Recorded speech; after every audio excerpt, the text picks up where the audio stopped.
Good morning, good afternoon, or good evening again, wherever you are. Welcome to our 9th CTO Roundtable session. I see that we have a lot of people already connected and more joining. So we have 164 registrations today. So that's interesting. This is going to be another interesting session where we will be looking forwards. What can we do to be ready for the coming periods? I hope that you all will enjoy. We're going to discuss about developer experience, but not the tools or well-described and easy to use APIs, but all the other items that influence the developer experience and how we as leaders can influence those best. Especially with the current situation that hopefully will improve quickly. We all hope that. What will change again, and how do we ensure that we're ready for that? So let's start. We have a very Dutch panel, I could say, today. Very proud that we have our first woman on that panel. It shows that we still have a long way to go with improving diversity in IT business. Topic for another day, I would say, but welcome Jonah Gazrani. Jonah is based in the Netherlands and the CTO of Swapfiets. Welcome. And you might recognize the second panel member as he has been on the panel last year when we discussed about motivation in remote development teams. Welcome Jago Philippens. Jago is the head of product development at TicketSwap and also based in the Netherlands. And last but not least is Mark Gaida, and Mark is the CTO of the Software House. And Mark wrote an extensive article on development experience, where he defines developer experience as how can we make a normal workday better for our developers. So that's an easy broad definition. Unfortunately, not in Netherlands, but I lived for 2 years in the Netherlands. Correct. So you're based in Poland, and welcome, Mark. I'm Gerrit Oude-Veldhuis, the general manager of the Software House Netherlands and the CTO of Travelia, and I will be your host today. So let's get to know our panel a little bit better first. So if you live in the Netherlands and visit a large city, you will surely know what Swapfiets does. This is how I say Swapfiets brought color to the biking parking lots. And all those blue front tires, I'm sure that's a great picture if you walk through a city and work for Swapfiets. Jonah, can you give us a short introduction about yourself and Swapfiets? Yeah, absolutely. And also, I'm very honored to be the first female panelist, so thank you for having me here. Yeah, great, thank you. So I'm Jonah Gazrani. I joined Swapfiets as the CTO 6 months ago, so in October last year. Prior to that, I spent 5 years at eBay and spent, in general, kind of the last 10 years in marketplace businesses, so looking at all of the good things around self-service and automation. Swapfiets, I hope many of you recognize, and if not, you hopefully soon will and will from now on. But yes, we have a very distinctive bike with blue front tires. And essentially, the idea behind Swapfiets is making micro-mobility really easy and simple. So we offer a subscription service and full service in return for a product. So bikes, e-bikes, scooters as well.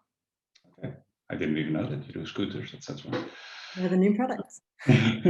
Very good. So can you tell a little bit about how your engineering team is set up and how you work together, etc.? Yeah, absolutely. So at Swapfiets, I lead the data, IT teams, the digital product development teams, and the digital design teams too, and also the engineering teams. All of our teams are set up in Scrum team format. So we've got 6 Scrum teams. Very traditional kind of operating model with Scrum Masters, product owners, and the engineers all working together in an agile format. Okay, very good. And that's in total, you said that is? In total, we've got 35. 35, okay, great. So if you look at, the last year, what do you think, besides, everyone is working from home, of course, but what was the biggest change for your team last year? Yeah, excellent question. I think actually the biggest change from our team was historically at Swapfiets, the engineering teams were actually led by product. So everything was very growth focused. We grew from 10,000 members to 200,000 in 3 years. So it was very much a case of go, go, go, go, go. So it was very led by business requirements, turning into product requirements, turning into engineering requirements. And so very much a focus on just build it and we figure it out later. And last year, the biggest change was actually that we've moved from tech being more of a supporting function to tech really leading much more so now. So really using tech as a platform for scaling and for growth as we move into scale up mode, which is quite a big shift for all of our developers. So not coincidentally, not related to COVID, but I think quite an interesting shift to have gone through at the same time. Yeah, absolutely. So let's discuss that a little bit more later. So, Jago, moving to you. This past year, I'm sure will have been a roller coaster for ride for TicketSwap. With all events cancelled first, and then all the virtual events popping up, and etc. So, can you talk a little bit about your background, business of TicketSwap? Yeah, certainly. I'm Jago Flippens. I work at TicketSwap as head of product development, as Gerbert already said. TicketSwap, if you don't know it yet, you should. But it's the marketplace for fans to get last-minute access to events they want to experience. We're quite dominant in the Netherlands in terms of secondary market. Obviously, the past year has been quite interesting with very, very little events happening, but we are seeing definite light at the end of the tunnel. My background is more in HR and a bit of artificial intelligence, and I have an engineering background, but I made the shift to more process-oriented leadership around 10 years ago. TicketSwap is a very good place to work. We have a bright future ahead. Events are coming back. People are chomping at the bit for a party. So, and we're ready for it. So, looking forward. We all want a good party, so bring it on. Okay, so I see that you're recruiting both developers and designers. If I look at your website, and can you explain how your team is set up and how you're working? Yeah, so we have around 25 people. We are recruiting again. Fortunately, managed to sign on a new engineer last week, and hopefully more to come this week. We have several cross-functional teams, and that means they have all the expertise on board they need to deliver whatever iteration needs to be delivered. The teams, of course, work in an agile way, but they have a lot of say over how they shape their own process. By cross-functional, I mean that our teams have back-end, front-end, mobile developers, so Android, iOS, design and product management on board. Apart from that, we have a couple of core teams. So one team which focuses more on the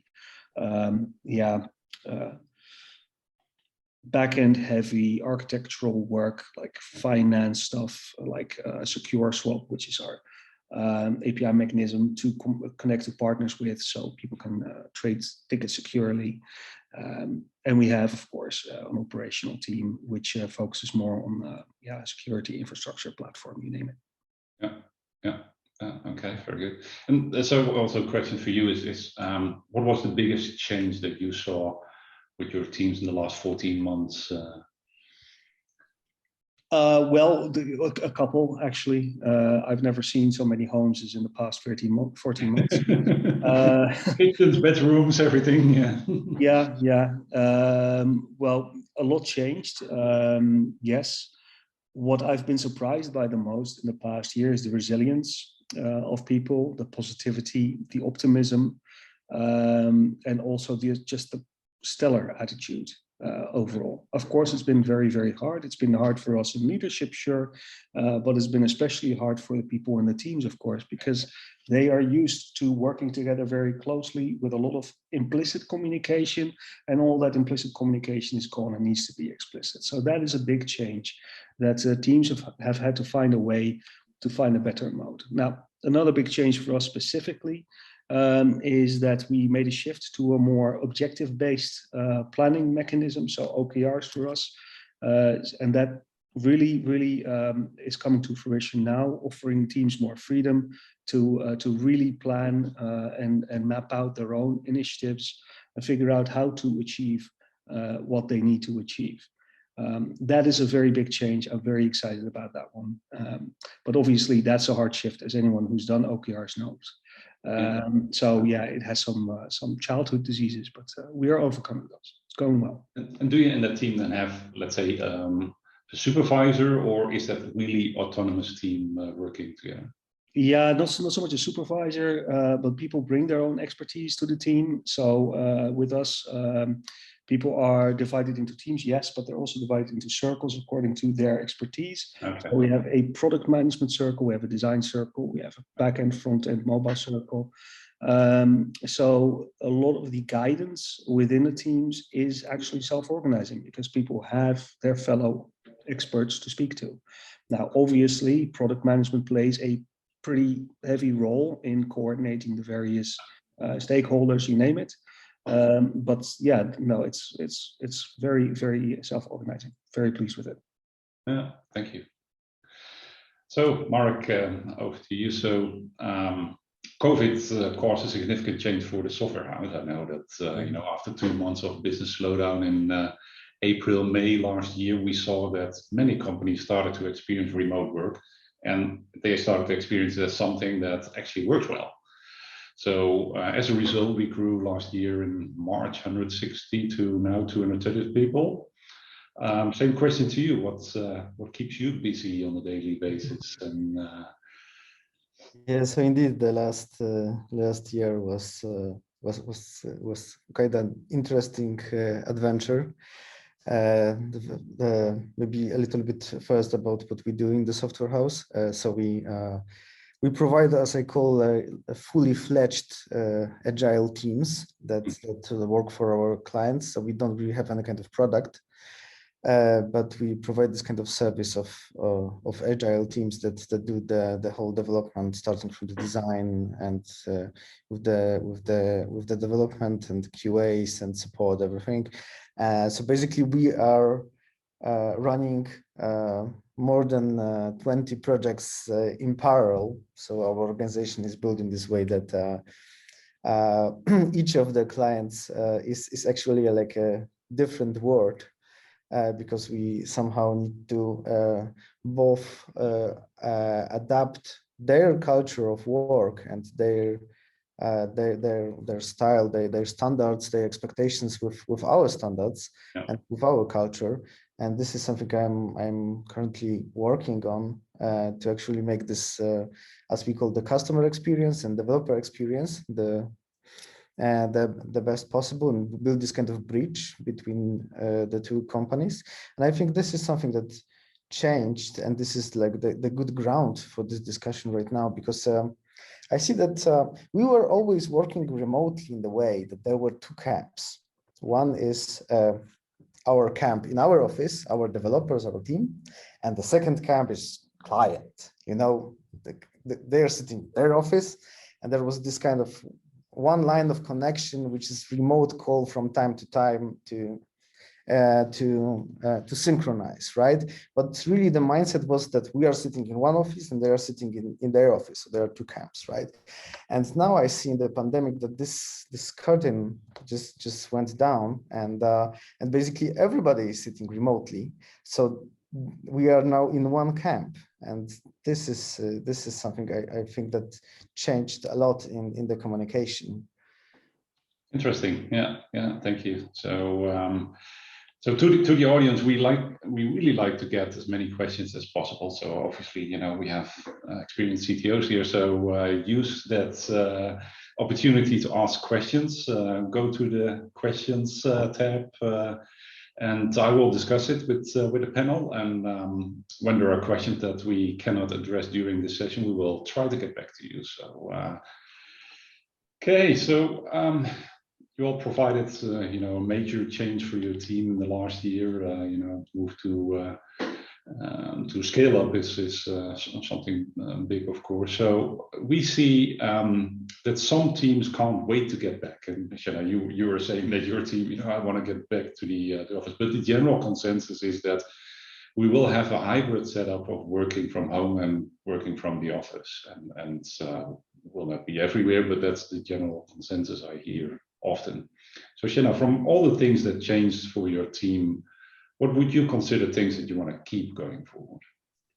Yeah, excellent question. So I think there's been a ton of really good learnings actually over the last year, because one thing that the team's done amazingly is figure out how to pull together in times of difficulty.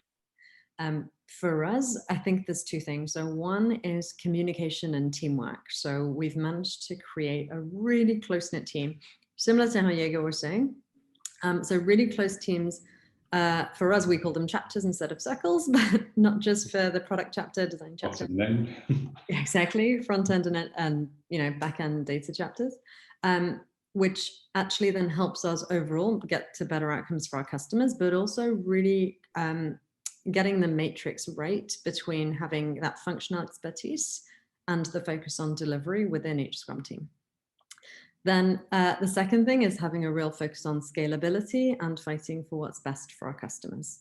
And I think scalability, you're meaning technical scalability, or? Yeah, technical scalability, but also what does it take to support operational scalability as well? Correct. Yeah, that's in your case a huge thing, of course. Yeah, absolutely. So as we expand to different types of products, actually, how does that change our business model? So, for example, the regular kind of original bikes that we started out with, the pedal bikes, are very different to e-bikes. E-bikes don't just come with the bike. You also have a battery and you have a charger cable, and you need to think about all of these things together, and it almost changes the business model. So we're almost kind of still scaling the original business while bringing in new products that come with their own scalability challenges. And so pulling all of that together, I think helps in terms of bringing the teams working better together, because we have to work together to do that. Yeah, interesting. So, Jaco, how do you see that? Any learnings that we should keep forward?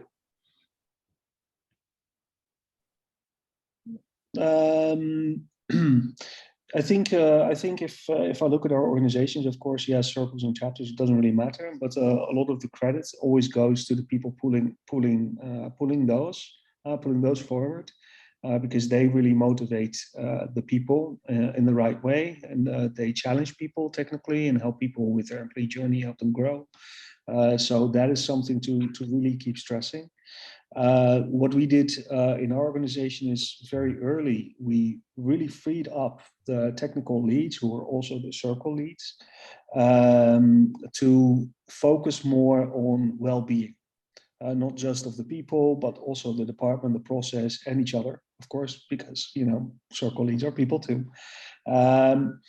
So that really helped in the beginning, but of course it's also quite heavy for those circle leads themselves. We're now more in a hybrid model where yes, they are detached from teams, but they do each focus on a team, and that hybrid model, I think, is something we'll keep going forward, because on the one hand it gives them enough freedom, and on the other hand it also gives them enough really teachable moments to actually latch onto and help people with, and it leads to more fulfillment. So, yeah. And is that then their full-time job to look at the well-being, or is it how much time would they spend on it? What's your learning there? Well, if you're looking at raw percentages, I can only give percentages over time, and those would be estimates on my part, because I do not track that very explicitly. There's a lot of work of these technical leaders.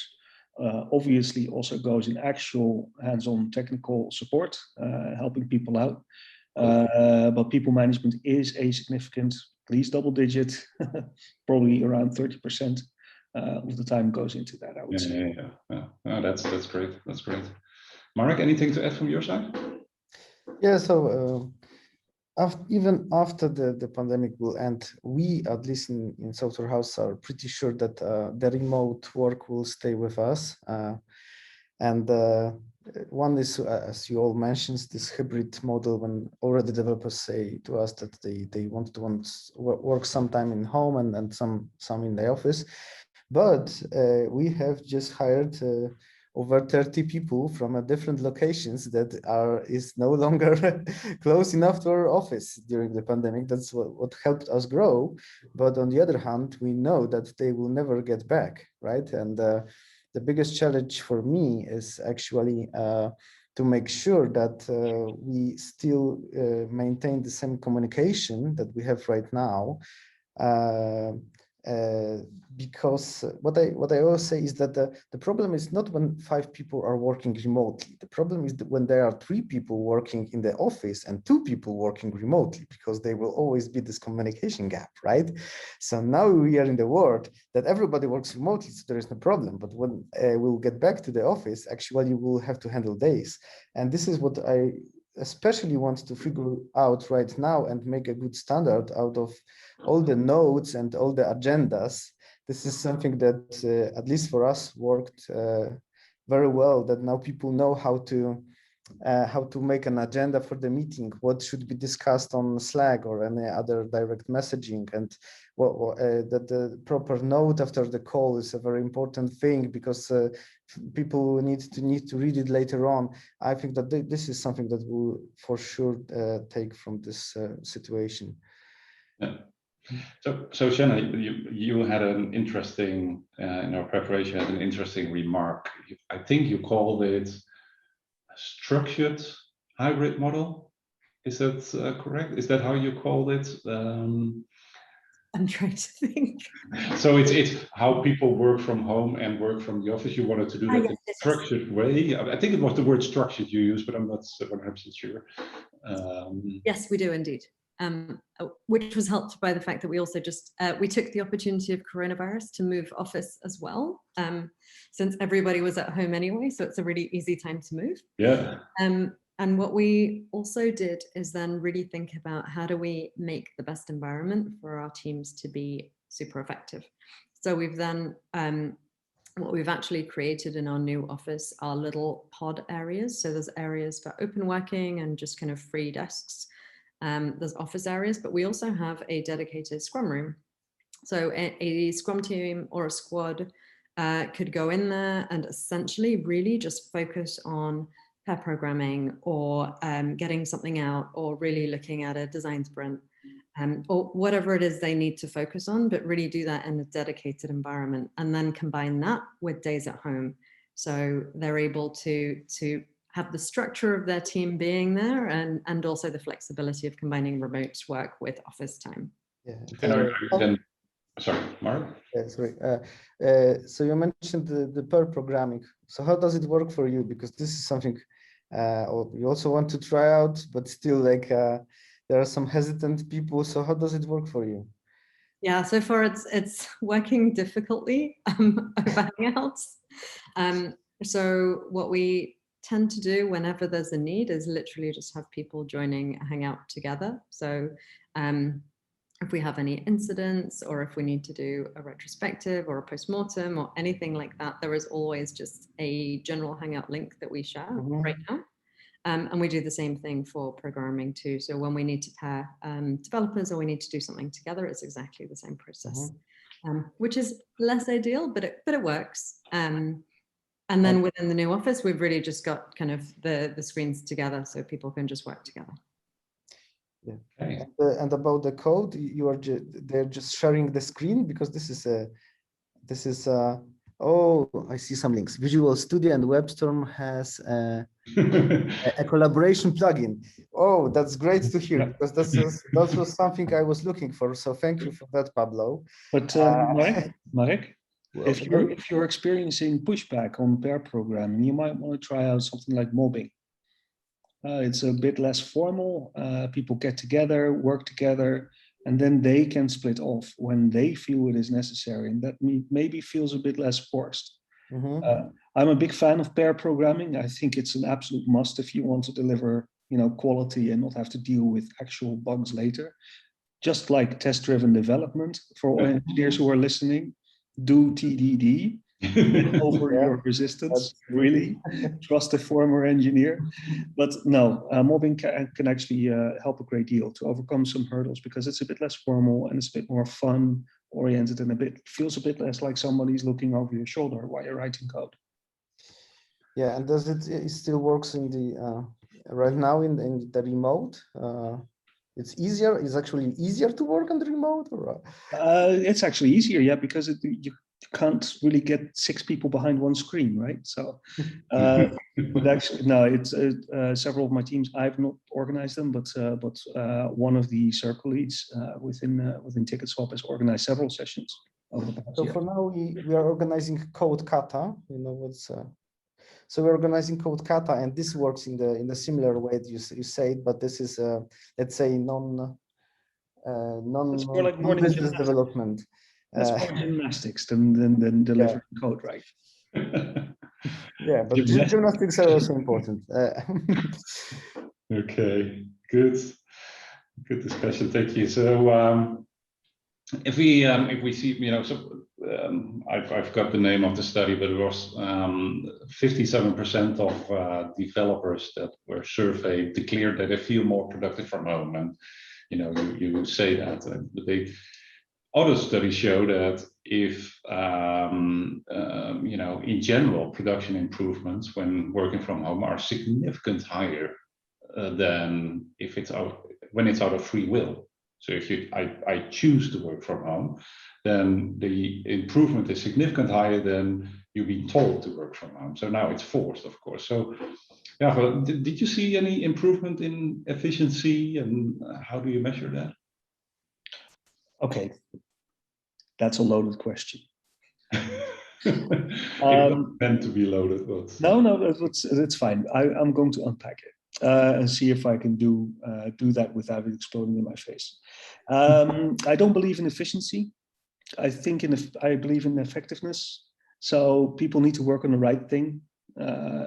And if you do efficiency, what do you measure? Do you measure story points? In that case, why not just estimate stories higher? If you measure it in lines of code, why not just build some spaghetti? It's about building the right thing at the right time. And in order to do that, you need to trust people because people are essentially good. And people in teams essentially want to work together and do the right thing. People work in an organization because they want to work there and generally believe in the mission. So you need to trust people to do that. So efficiency, not so much, but for instance, I can, looking at the TicketSwap product, one of our most complex flows is the listing creation flow. And if you've worked in marketplaces, then you know exactly what I'm talking about. You know why it's complicated, and you know also that there's no real tangible reward at the end of a listing creation flow.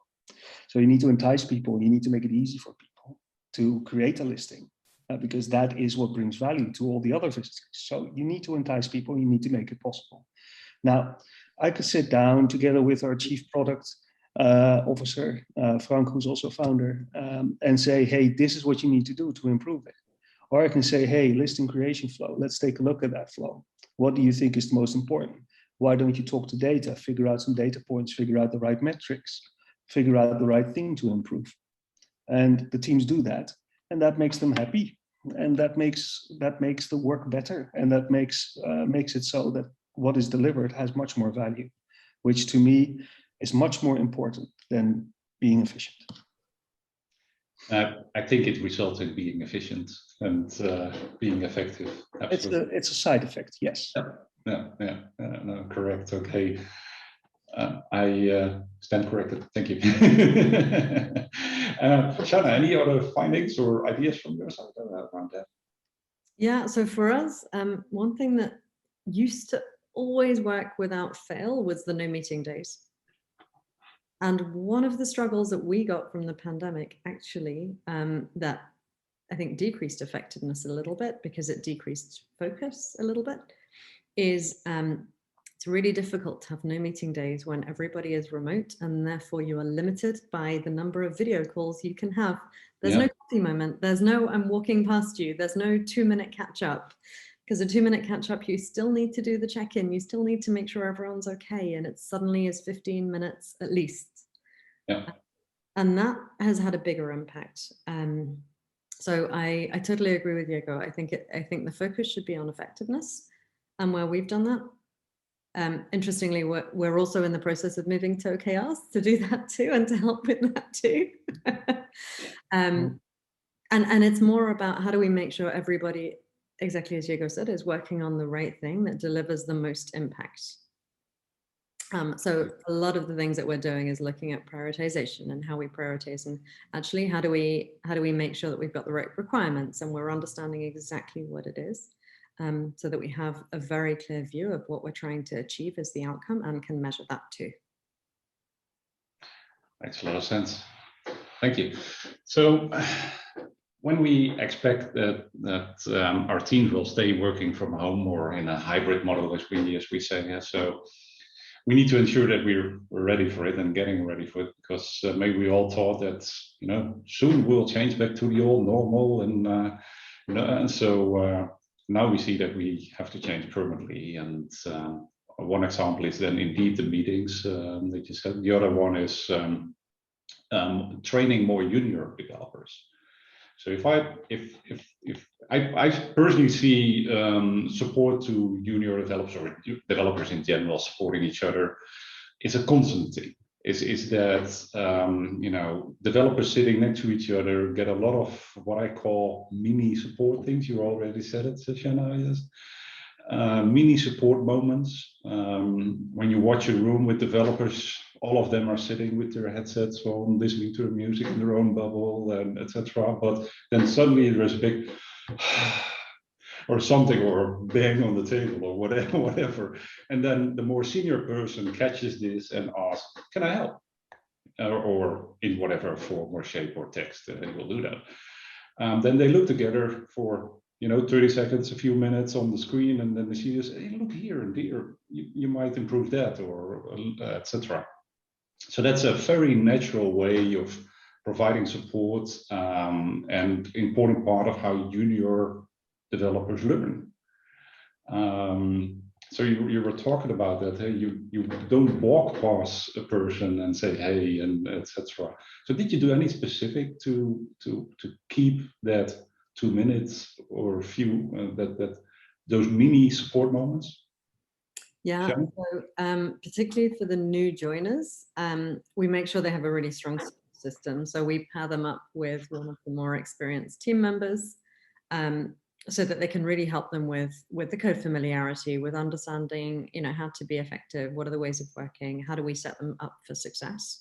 And they really will spend the first few weeks just spending close to 100% of time together, particularly while we're remote. And then it's also tapping into literally all day in video call together then? Well, or kind of very closely aligned to each other. So constantly on Slack and kind of essentially having the 2 minutes over Slack, but are available to each other all the time, to really help that.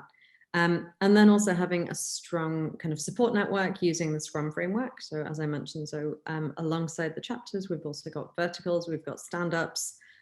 Each of the Scrum teams has a daily stand-up too. So if there's something that, you know, can't be figured out, or people were mulling over for longer than expected from the story points, they can also raise that quickly too.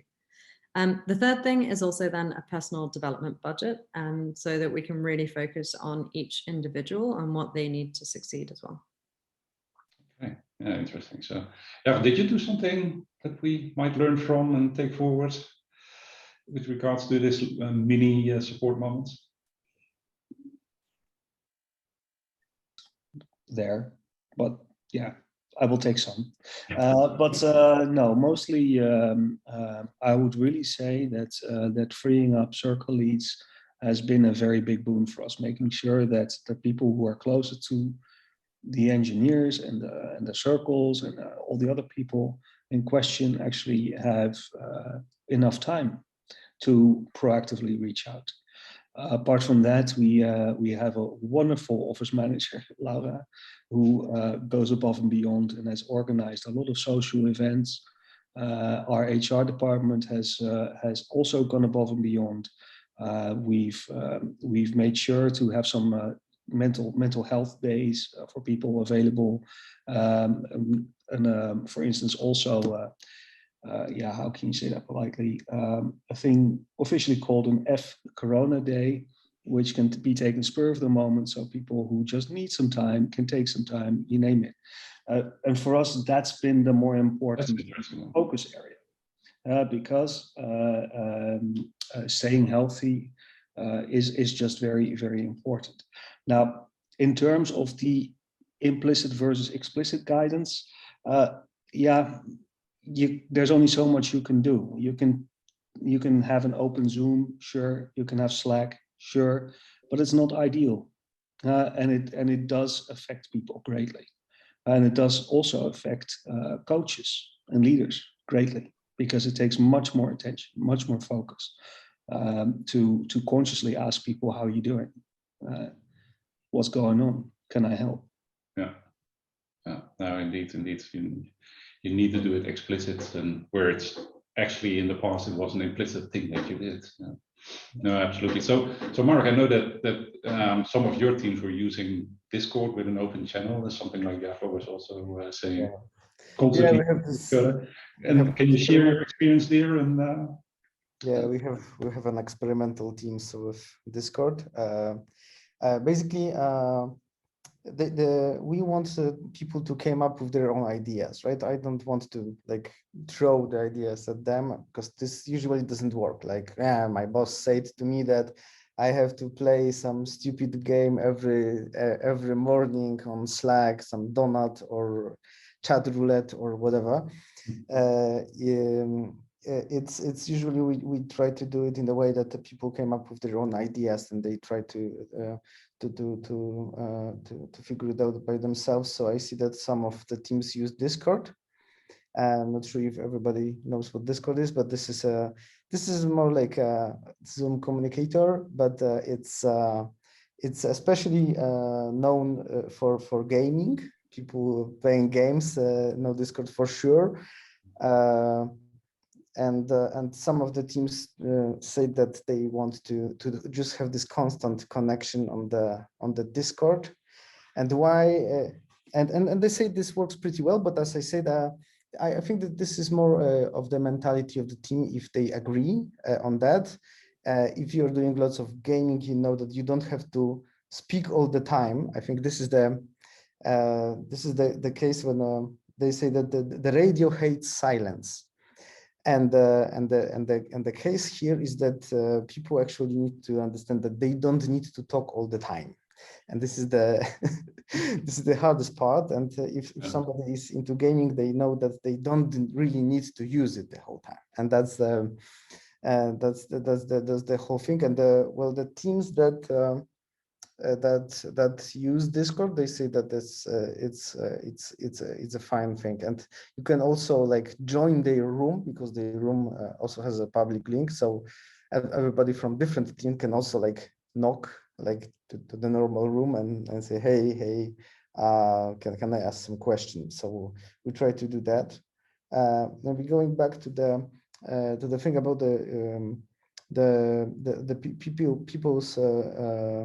people's development, I think that this is something that hurt the most on this pandemic, is that the efficiency is more or less the same. I would still say that we just exchanged one issues to the other, but more or less the balance of the efficiency is the same. But probably people are stopped learning, or they are not learning so fast as they normally did. And it's not only about the juniors. I think that the seniors need learning as well. Everybody needs to learn. And the problem here is that it's not without this kind of tools to evolve, you basically maybe are efficient, but you're not evolving, right? Yeah, no, no conferences and things like that where seniors more learn, etc. So it's everyone knows that. Yeah. Very good. Okay, because of time, I'm going to skip a question, but let's because we've got also some interesting questions from the audience. So one is Evan asks, Evan, sorry if I pronounce it wrong. In a remote environment, how do you all celebrate the success and victories of both individuals and teams? So who has an idea about that?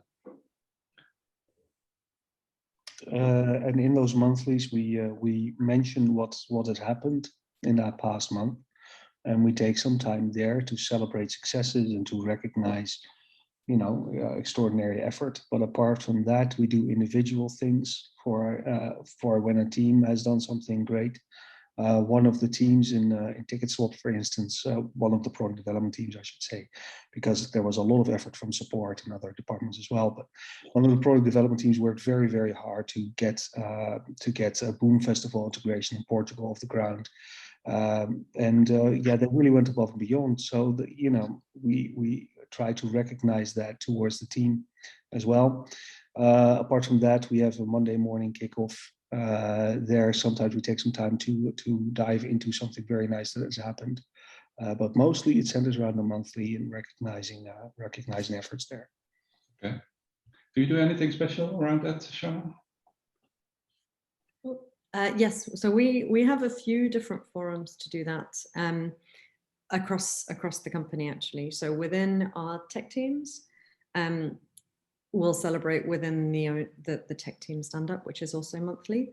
We also have bi-weekly demos where we invite everyone across the business to join and see what we've recently released from each of our teams. And so there is always a moment of celebration, and then it's followed also by a Framebo. It's not great to have it digital, but it is what it is, and it's good to celebrate regardless. And then we also have quarterly heartbeats where we'll really call out individual success and really talk about that. And then the other thing we do is it's nice also to give a platform to people. And so what we've started to do is make sure that everybody is also given the chance to present some of their work. So we will create time across our management team for people to come and really talk about what are they doing, what have they figured out, what have they solved, and actually how do we make this go faster.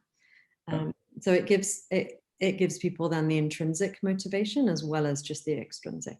Absolutely, yeah, that's important. It's interesting. I love that one. Can I reach out to you later to ask more about it? Of course.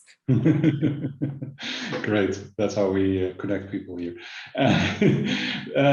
So, in a previous life, I worked for a company that had teams around the globe, and obviously, so we all had to work remote, and this was just the normal way of working.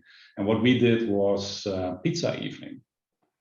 So we literally bought pizzas around the globe. So for some people it was lunch, and for other people it was dinner and things like that. But everyone bought we let pizza coming in, so when they got pizza delivered, and then together eating pizza and looking at a presentation, really fun. So it might be something.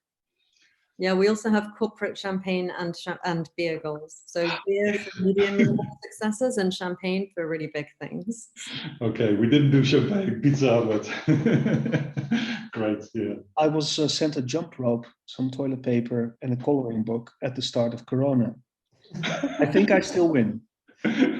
Everyone wanted toilet paper at that point of time. So we just came up with mugs with the company's logo and t-shirts. So.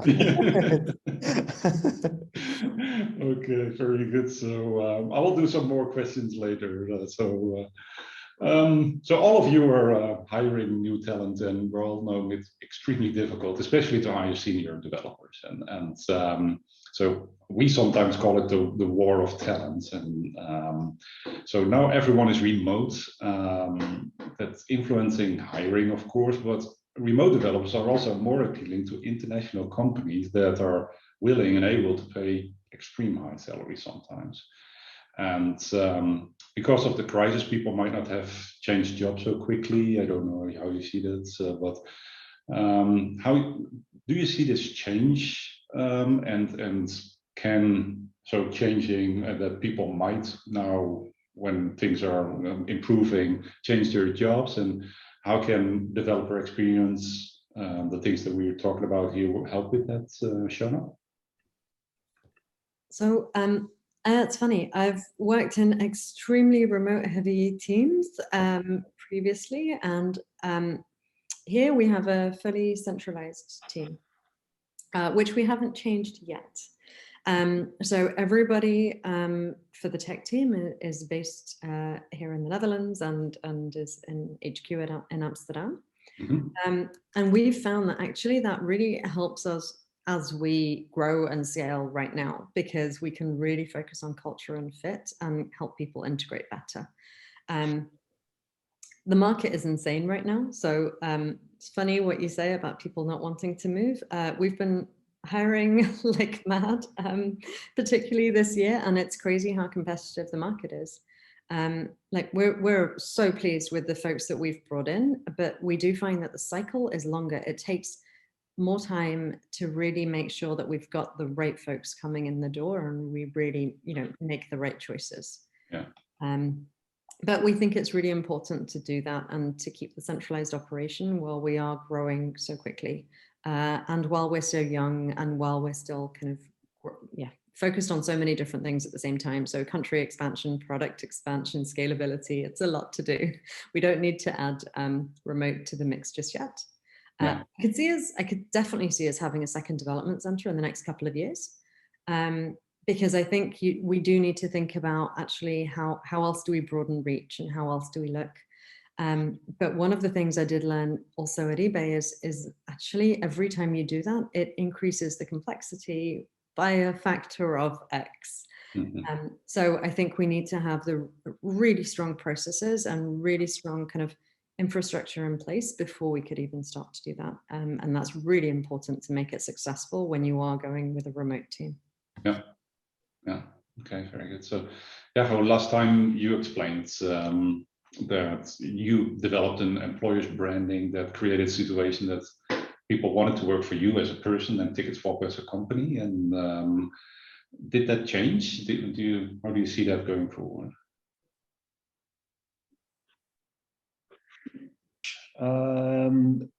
The last year for us has been of very little recruitment. We started again early this year, quite successfully, but Jonah is completely right. The cycle is definitely longer. Selection takes longer. What we've also seen, or what I've also seen, is that a big drive of having an office in Amsterdam is that people want to live in Amsterdam. And in these times, in Corona times, that group, of course, is not looking so actively, because nobody's looking to move to Amsterdam in Corona times. So that's a bit of a hyperbolic statement, of course. I mean, some people still do, but we do see that it's a bit less attractive.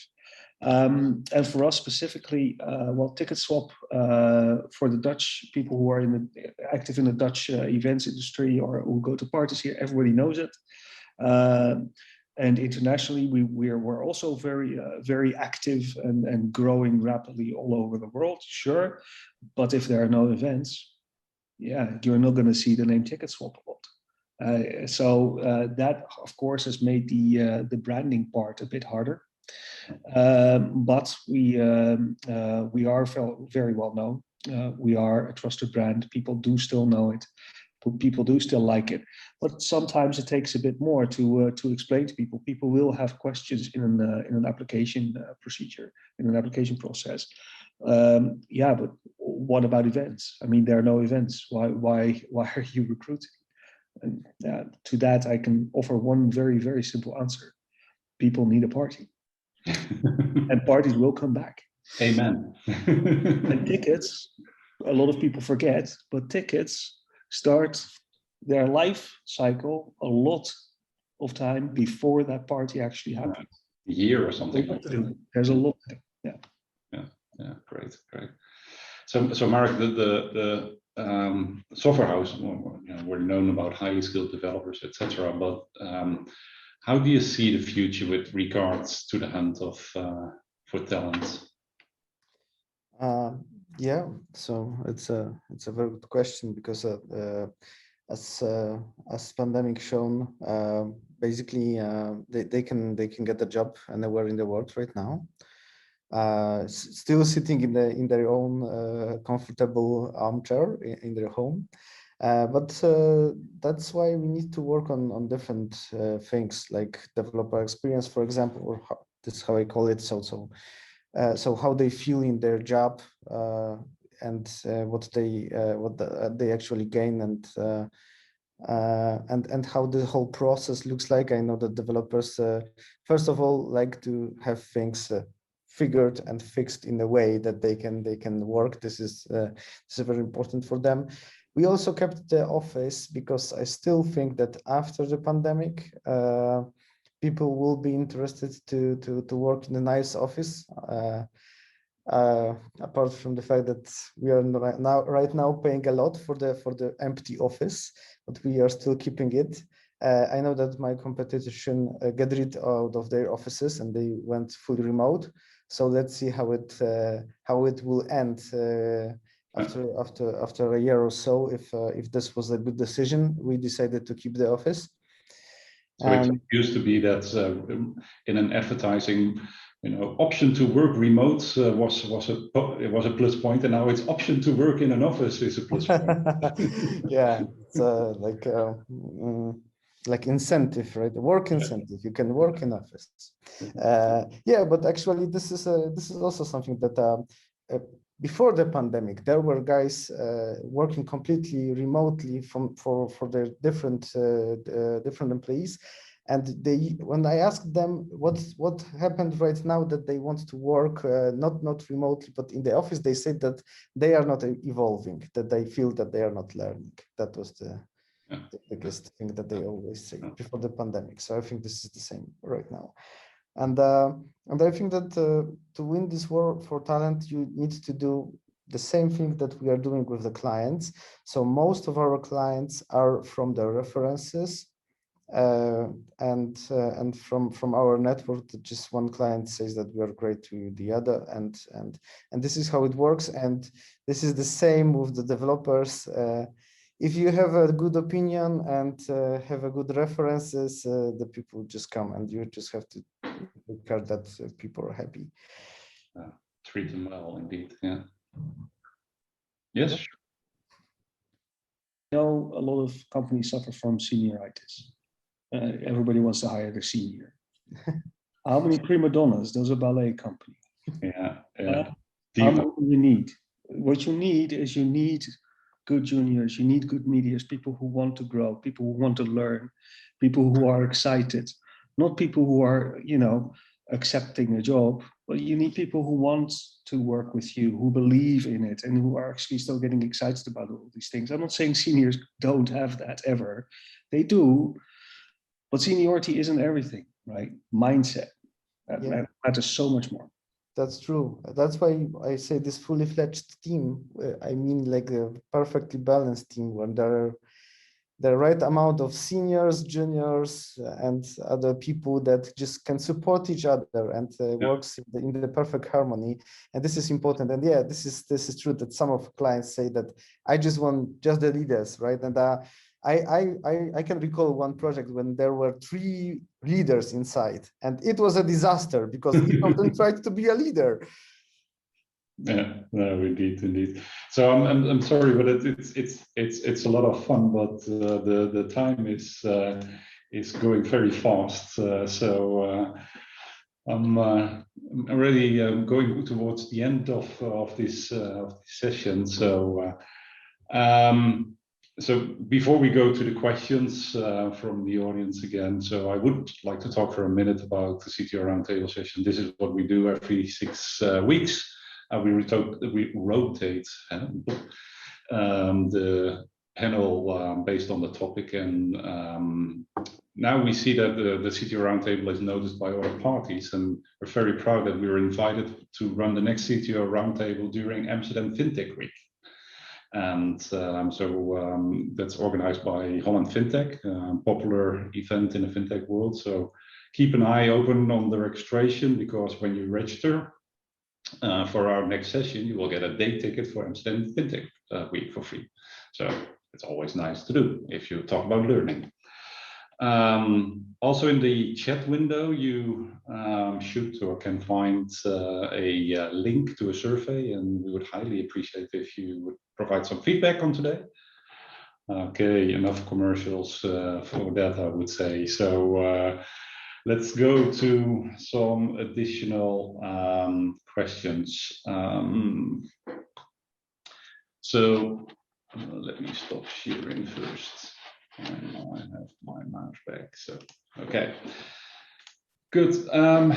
So there are some good questions here. So let me pick one here. So at Swapfiets, you were saying you were moving to a scale up phase, and that changed a lot for teams. And the question from Sue is: are teams happier than before as a result of those changes to move to a scale-up phase? They're much happier. I'd say we're still going through that process, so I think there's still a few teething problems, because of course that you don't say one day, hey, I'm a startup, and the next day I'm a scale-up, and suddenly it's all fine.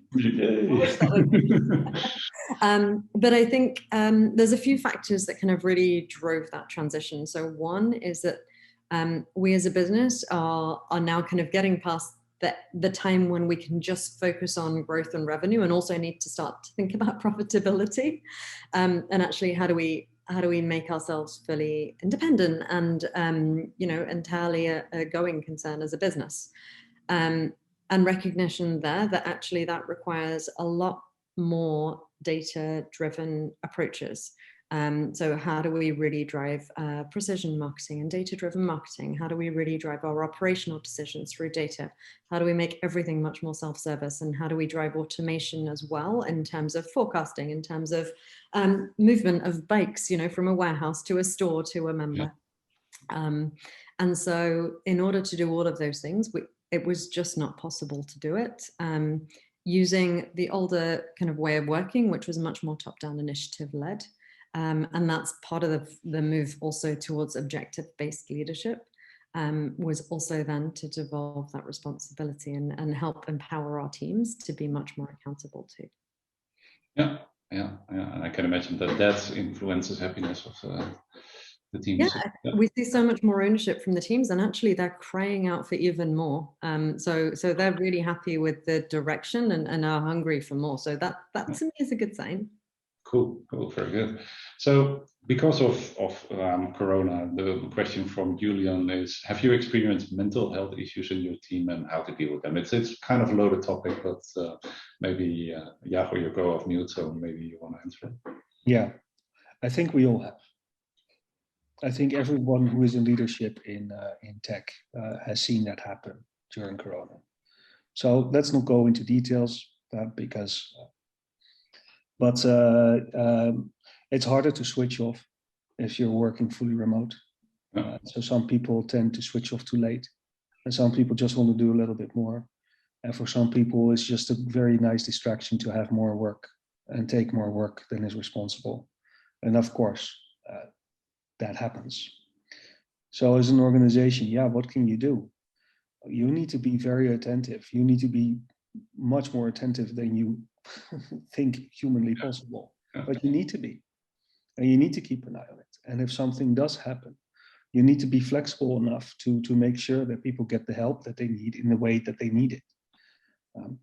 And at the same time, you need to be very clear in your communication and expectation, and reminding people to take their holidays and to give people holidays extra, and to give them even more holidays extra, and to try and keep people sane and healthy in the best way you can. But in the end, I think fully remote is always a risk in that regard, especially for those among us, and I think I speak for all four of us, for those of us who are kind of in love with our job. I would add one thing to that maybe, which is the best thing that anyone leading teams could do right now is to listen more and observe more, and you'll see it happening. So somebody made a comment in the chat around kind of, does champagnes and framibos help improve life and health? No, not at all. No. Champagne and pizza, and it can help people all gather together around the same goal and have the same targets and desires, but actually they're also just excuses for the people that want to be able to do something together. We don't have anything like that that's mandatory. It's all fully optional, and so if you feel like you need it and you want it, go for it, and if you don't, it doesn't matter either. Indeed, absolutely. Thanks for answering that. So it's 4 o'clock. So sorry, but I'm going to end this. So thank you again, Jonah, and thank you, Jago, and Marek. Also, thank you. Valuable insights. I believe this was an interesting discussion. So I found it very interesting. So we hope to do this soon in person, and and then we can give a gift in person, but you should have received a gift in your inbox a few minutes ago. I hope you enjoy it. And with this, we end the CTO Roundtable for today, and hope to see you all next time during Amsterdam FinTech Week. Okay, thank you. Yeah.